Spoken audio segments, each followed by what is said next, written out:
que determina que um professor deve lecionar em português. Ela diz o seguinte: compartilhar sentido construídos na leitura escuta de textos literários, percebendo diferenças e eventuais tensões entre as formas pessoais e coletivas de apreensão desses textos, para exercitar o diálogo cultural e aguçar a perspectiva crítica. É a coisa mais abstrata do mundo.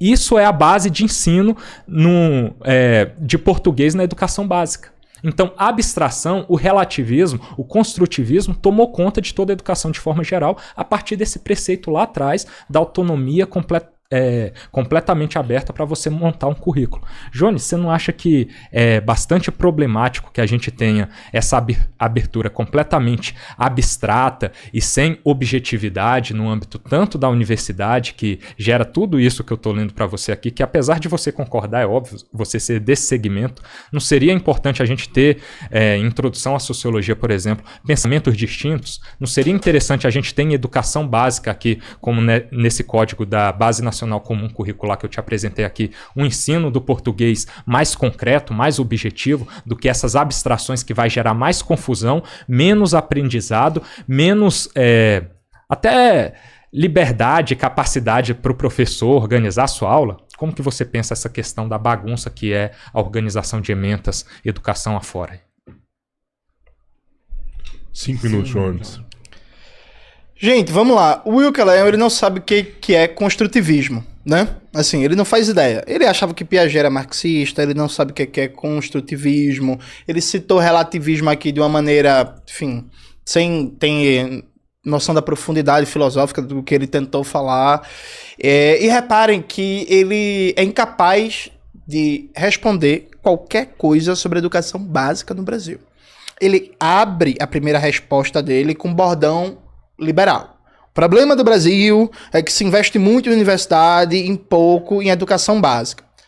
Todas as vezes que a gente faz um debate sobre educação básica, sobre problemas concretos da escola, da educação no Brasil, ele simplesmente não responde, porque ele não tem o que falar. Na pergunta passada, ele ficou falando de livre mercado, pipipipopopó, errou o valor do piso do magistério, mas isso é detalhe. Falou de Milton Friedman como corrente pedagógica, falou que Piaget era marxista e não respondeu. E aí, veja, aí ele volta para uma caricatura dizendo que o grande problema é que tem muita doutrinação ideológica, que o povo é muito de esquerda. O que é curioso, porque ele já arrotou aqui, já ficou se pavoneando de que ele tem muito engajamento e tal. Ele queria uma banca de TCC que fosse ele, Tiago Braga e Nicolas Ferreira, porque aí pra ele ia tá bom. E ele não consegue debater. E aí, o que é que eu vou fazer? Assim, eu, de verdade, assim, respeito a você, eu vou continuar ignorando essa coisa egocentrada de eu sou perseguido e tem uma perseguição e os comunistas estão tomando a universidade e todo mundo tem que ser marxista, e vou debater problemas concretos da educação. Veja, o grau de precarização e de piora das condições de trabalho dos professores no Brasil se reflete nos índices de adoecimento. Vamos pegar o exemplo aqui de Minas Gerais, né? Estão em Minas Gerais, Triângulo Mineiro. Em Minas Gerais, Roberto e Rodrigo, em 2024, juntando os dados da rede estadual e da rede municipal, mais de 20 mil professores pediram afastamento por problemas de saúde. E aí vem desde transtornos mentais leves, até burnout, até lesões ósseo-musculares, principalmente na coluna, ombros e por aí vai. Então veja, esses números de Minas Gerais, eles estão em proporção com todo o Brasil, né? Então, São Paulo também é uma média de 20 a 25 mil professores que por ano pedem afastamento por problemas de saúde. Em São Paulo, todos os dias, 112 professores pedem afastamento da sala de aula por problemas de saúde, sabe? Então, isso tem a ver com condições de trabalho. Então, como o piso do magistério não é respeitado, é muito comum um professor estar em 2, 3 escolas, não trabalhar manhã, tarde e noite, e chega um momento que tem burnout, não aguento. Isso tem a ver com a própria infraestrutura da sala de aula. Não tem ventilador, não tem ar-condicionado, não tem refrigeração. Às vezes tem problemas de onda de calor e o professor simplesmente não aguenta, né? É muito comum problemas vocais, inclusive. Isso tem a ver, inclusive, com a quantidade de alunos por sala de aula, porque o recomendável é de 10 a 15 alunos por sala de aula. O Brasil, a média é 25 alunos, mas a gente sabe que a média esconde realidades de professores estando numa sala de aula com 40, com 45. Eu já dei aula para 42 alunos, quando eu era professor da rede estadual da Bahia, sabe? 42 alunos. Então, salas excessivamente cheias, ambientes estressantes, de violência, falta de tempo para preparar a aula, porque da jornada de trabalho para receber o piso, né, que são 40 horas semanais, 1/3 dessa jornada de trabalho tem que ser para preparação de aula, para estudo, para formação. A maioria dos estados e dos municípios não respeitam esse 1/3 de preparação, de aperfeiçoamento, de estar preparando a aula. Então, esse conjunto de problemas provoca um colapso da carreira de professor no Brasil. O governo Lula lançou um programa, o Pé de Meia Licenciatura, que foi um fracasso, porque o problema não é dar uma bolsa para quem vai estudar, o problema é a carreira de professor. A carreira de professor está desvalorizada, está desprestigiada, as condições de trabalho estão cada vez piores e a gente já tem falta de professores de maneira absoluta em várias disciplinas, como matemática, física e química, e a gente está próximo de entrar num colapso geral da disponibilidade de docentes. Então, ao invés de a gente estar debatendo isso, ao invés de a gente estar debatendo a carreira docente, as condições de trabalho, de salário, infraestrutura das escolas, o Wilker está preocupado com ele, porque ele quer fazer propaganda para ele mesmo, porque ele quer ser deputado para mamar nas tetas do Estado, receber um salário de 50 mil e ficar rico às custas de vocês. 2 minutos, Wilker. Novamente o Jones transformando o debate sobre mim ao mesmo tempo que ele foge da pergunta, que eu vou ter que desenhar a regra agora, porque você não está entendendo. Eu te fiz uma pergunta e você não responde. Você foge. Não era para debater problemas da educação básica. Eu estou trazendo um que é a Base Nacional Comum Curricular. Você fugiu completamente, você nem tocou no assunto como se ele não tivesse sido trazido aqui. E aí, ao mesmo tempo, ele quer dizer que eu fujo de responder tudo que eu tô respondendo aqui e dizer que eu quero me promover, fica falando, você tá com medo de eu ser deputado, né, cara? Vai chegar a hora, calma, ô Jones, calma. Porque vocês do Partido Comunista aí não conseguem posições assim, toda hora ele tem que ficar falando sobre isso pra dizer que sou eu falando sobre isso.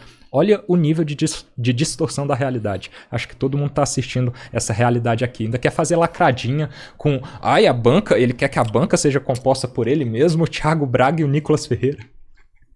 O cara deturpa a realidade que eu estou dizendo que deveria ser aos moldes do que é um concurso público, Sebrasp, a FGV. Isso significa dizer que seria a minha parcialidade da vez agora? A minha turminha? Cara, eu vou chamar de distorção da realidade, não vou chamar de loucura não. E... acho que é isso, basicamente, deixa eu ver... eu queria falar sobre a questão, voltando ao meu tema, né, já que ele não trata dele, da Base Nacional Comum Curricular. Olha o problema que a gente tem na educação superior. Fora essas matérias que são obrigatórias que eu trouxe para vocês aqui, a gente tem as optativas, que são criadas ali só para... enrolação, vamos combinar, né? Para disseminar militância. A gente tem eu me matriculei em 2 esse semestre, aí me suspenderam, cancelaram uma por causa da extrema-direita, né? Tentando oprimi-los, né? Ao mesmo tempo que fazem tudo isso comigo. Pensamento LGBT brasileiro. Olha a outra. Diversidade sexual e política e de gênero e políticas públicas. Me diz qual que é o retorno que essas 2 disciplinas vão dar para a sociedade. É 0. Sua pergunta, Jones. 3 minutos. Tá. Vamos lá. Peraí.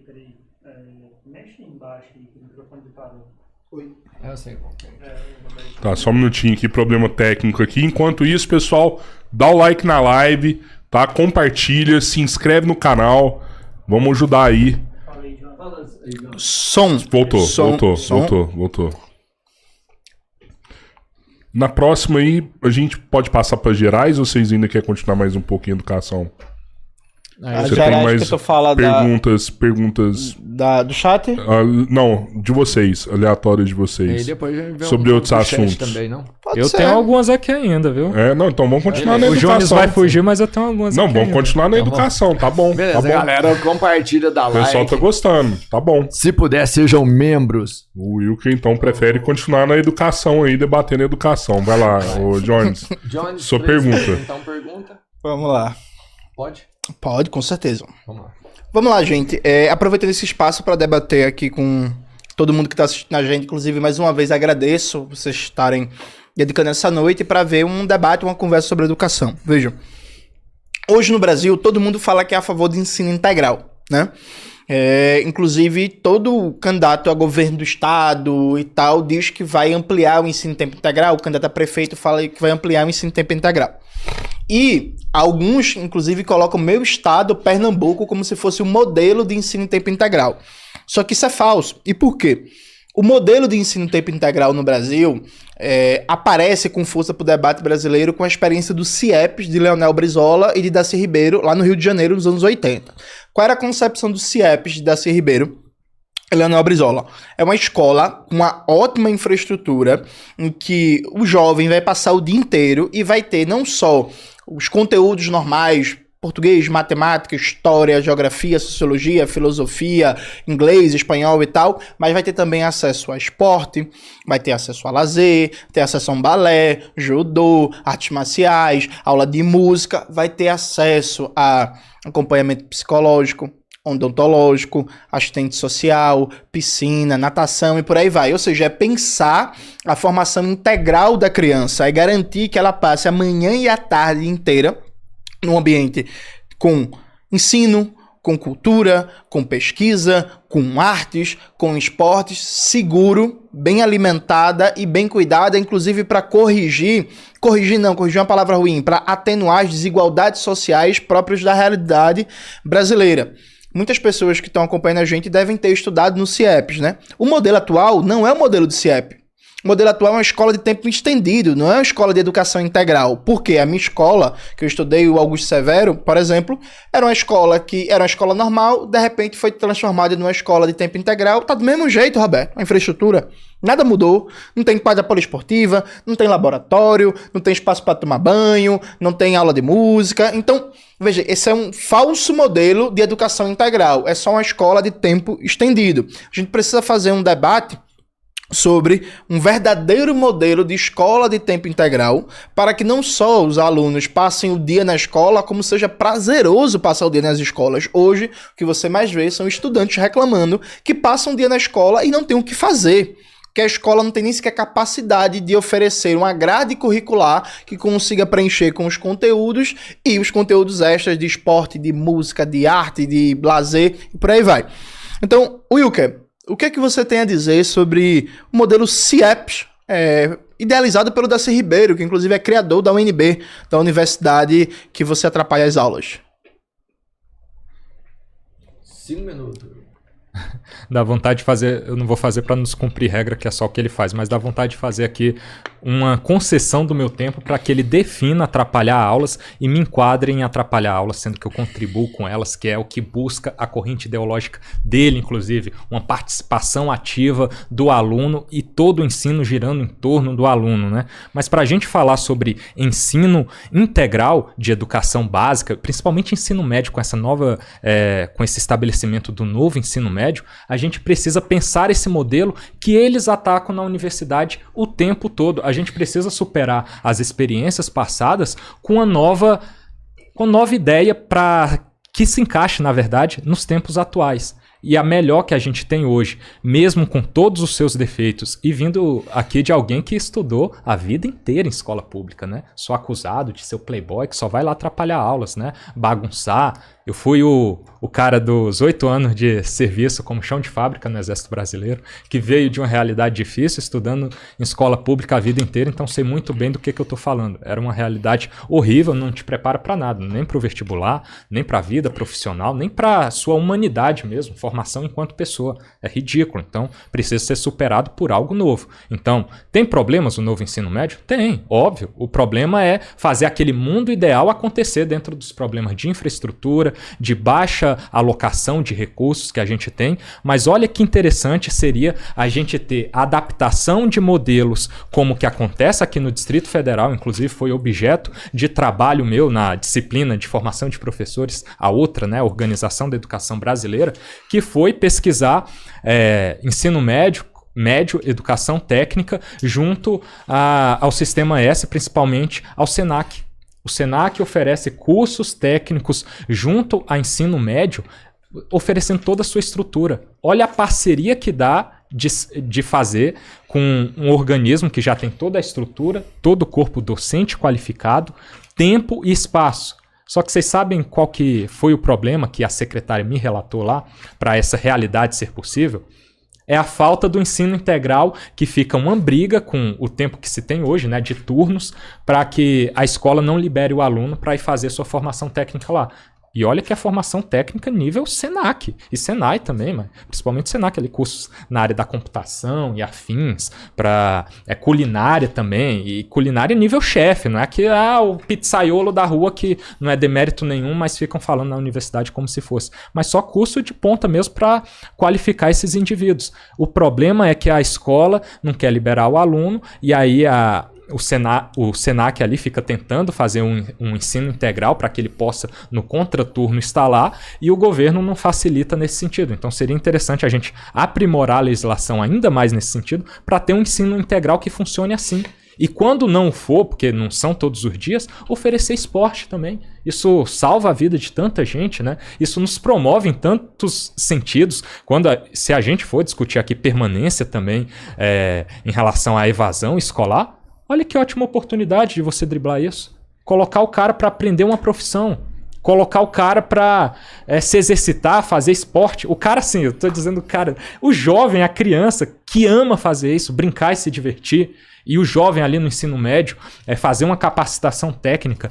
Quantos jovens nessa idade escolar, principalmente, que a gente não perde pro crime? Ou pro neném, né, pro atoísmo aí, não fazer nada, né? E a gente sabe que tem diversas problemáticas, desde os que passam dificuldades reais e os que não querem nada da vida. Essa é uma realidade que a gente precisa lidar com ela. Então, a gente tem modelos, a gente tem alternativas, não é só um problema, mas a gente não consegue a infraestrutura, o orçamento. Pô, façam parcerias.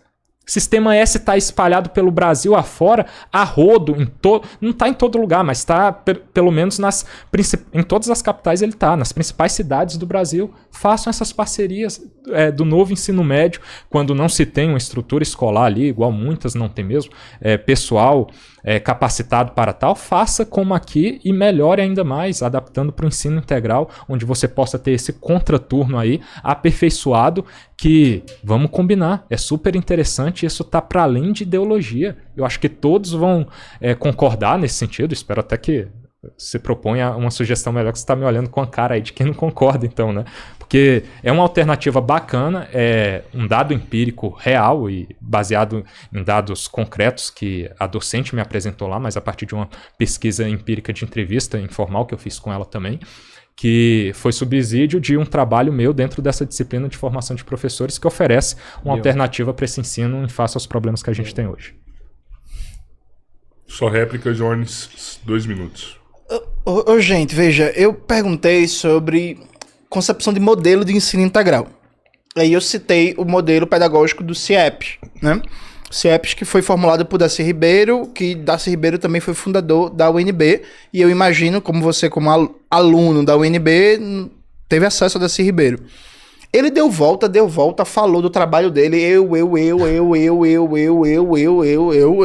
aí falou do Senai, falou do Sistema S, aí ele viu que se enrolou, eu acho que deve ter Sistema S em todas as cidades, não em todas as capitais, fazer parceria como?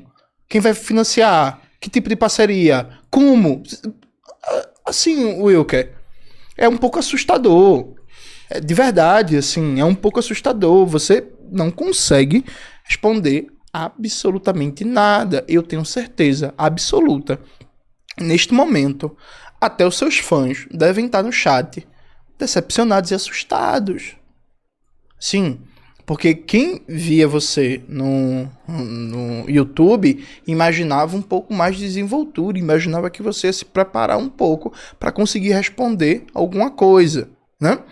Mas só dialogando com vocês, veja, o modelo atual de ensino integral não é ensino integral. É uma escola de tempo estendido. Para a gente conseguir realmente colocar em pauta uma escola integral, uma das coisas que a gente precisa é acabar com as restrições fiscais ao gasto público como novo teto de gastos. Com o limite colocado ao crescimento do investimento público, não tem como a gente reformar o sistema escolar brasileiro e criar as condições de infraestrutura pra gente ter um modelo CIEP no Brasil inteiro. Inclusive tem um vídeo no meu canal, Leonel Brizola e Educação Libertadora, em que eu debato o modelo do CIEP. Está subindo esse vídeo agora para as minhas redes sociais, para quem quiser salvar e conferir depois e conferir esse debate de maneira aprofundada. Pronto, rodada. E a gente tá falando de educação aqui no podcast Três Irmãos. Lembrando aí que o nosso